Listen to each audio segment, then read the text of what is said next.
Sou o Márcio Chiquito, presidente da Associação São Francisco de Assis para a Proteção dos Animais, e esta é a 15ª videoaula do Programa de Educação Popular da Associação. Hoje o que vamos discutir? As perspectivas socioambientais do Brasil.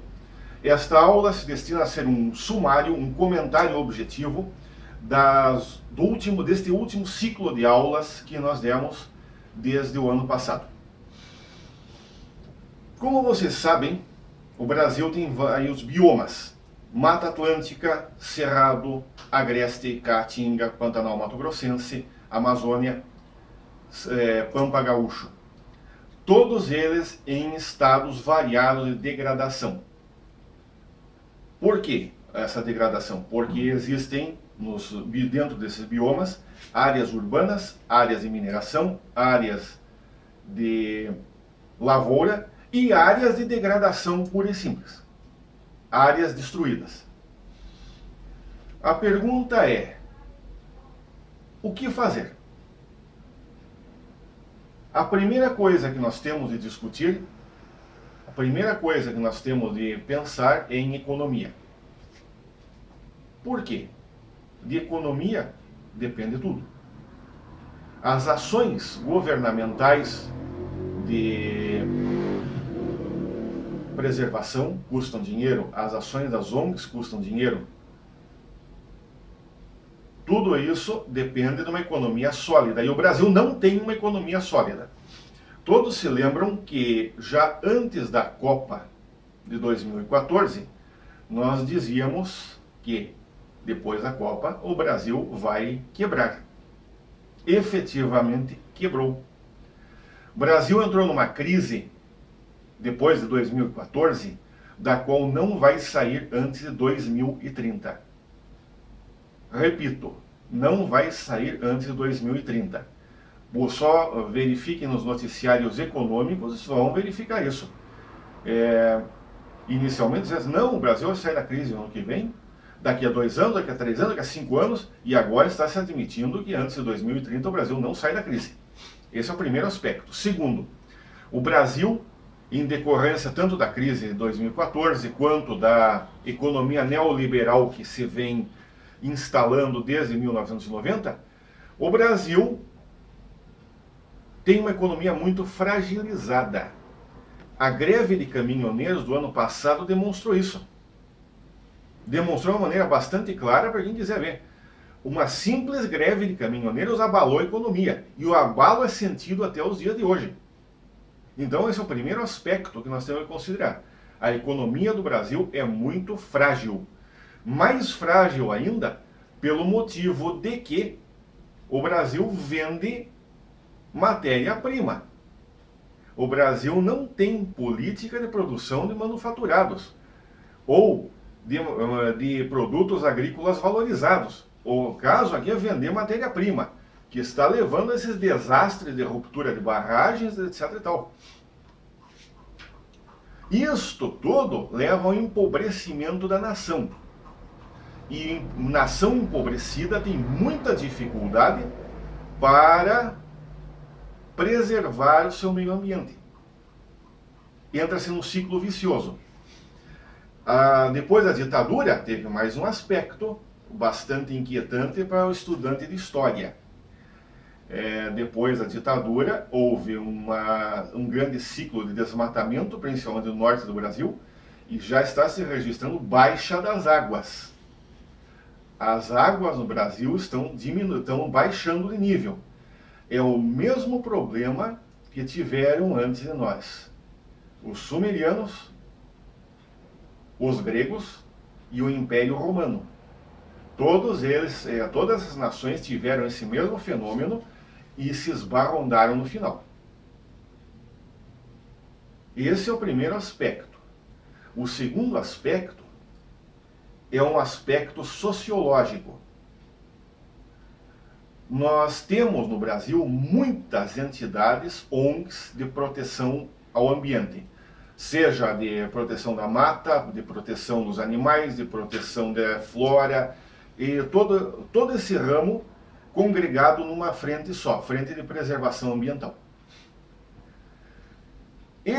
Qual é o aspecto sociológico? Essas entidades precisam de uma ofensiva de publicidade para se tornar aceitas e apoiadas pelo grande público.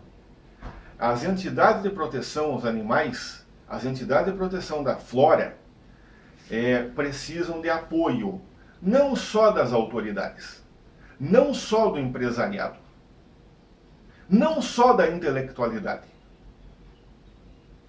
mas também, para citar o Raul, da dona de casa nos pegue-pagues do mundo. Isso tudo demanda uma ofensiva de publicidade. Terceiro aspecto. Muito se fala que essas questões ambientais do Brasil têm que ser deixadas para a próxima geração, que essa vai resolver. Falava-se a mesma coisa nos anos 70, 80, 90, 2000, e pelo visto está se falando nos anos 2010 e nos anos 2020 vai se continuar falando. Isto, meus amigos, é ilusão. A próxima geração depende de uma educação consequente. Mas no Brasil, e não é de agora, a educação é para o mercado de trabalho. Não é para a realidade. Ou seja, não se forma um cidadão capacitado a sair e ser um pilar de sua comunidade. Um cidadão capacitado a deixar sua marca na história. Não. Forma-se um soldado da indústria, um escravo do capital. O cidadão cujo único objetivo é arrumar um emprego em uma firma estrangeira, provavelmente. Para citar o Raul, ele vai se considerar com sucesso se ganhar 4.000 cruzeiros por mês e comprar um Corcel 73. Isso, meus amigos, é absurdo.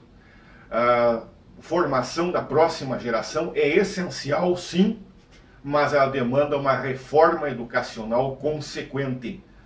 Uma reforma educacional voltada à realidade, não ao mercado de trabalho.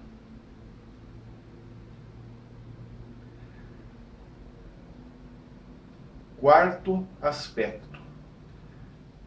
Os biomas brasileiros estão em retalhos. Tem áreas preservadas, áreas com interferência e áreas degradadas. O que isso demanda?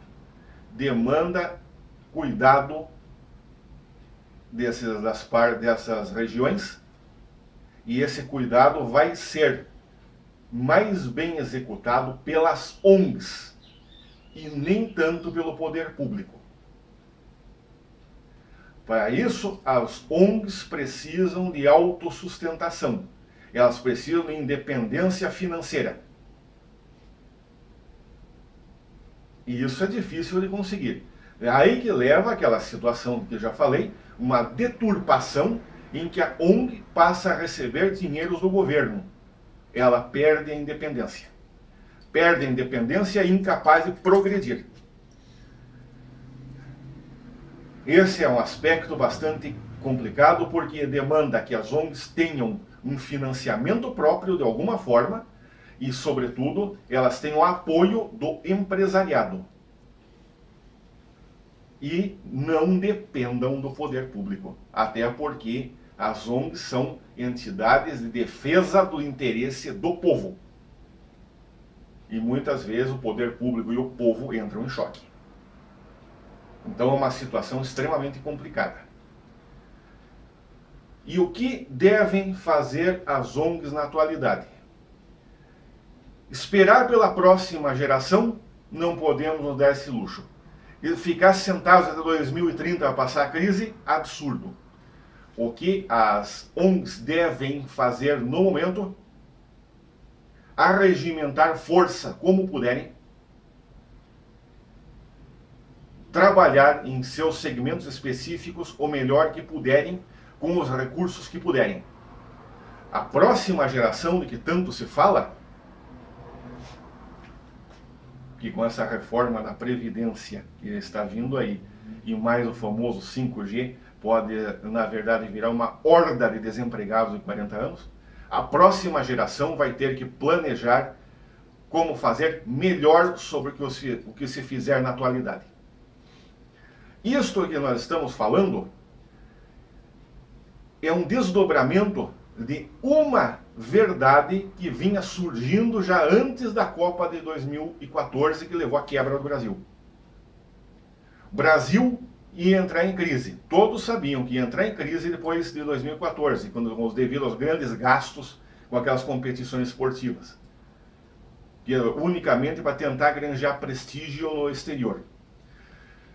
O Brasil está numa grande crise, o Brasil está na sua hora do Armagedon. Nós estamos diante de uma situação ambiental catastrófica, uma situação econômica pavorosa, de uma complicação na nossa fronteira norte muito inquietante.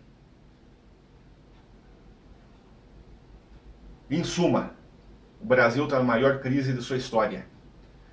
E desta crise, o Brasil vai sair glorificado ou vai sair demolido.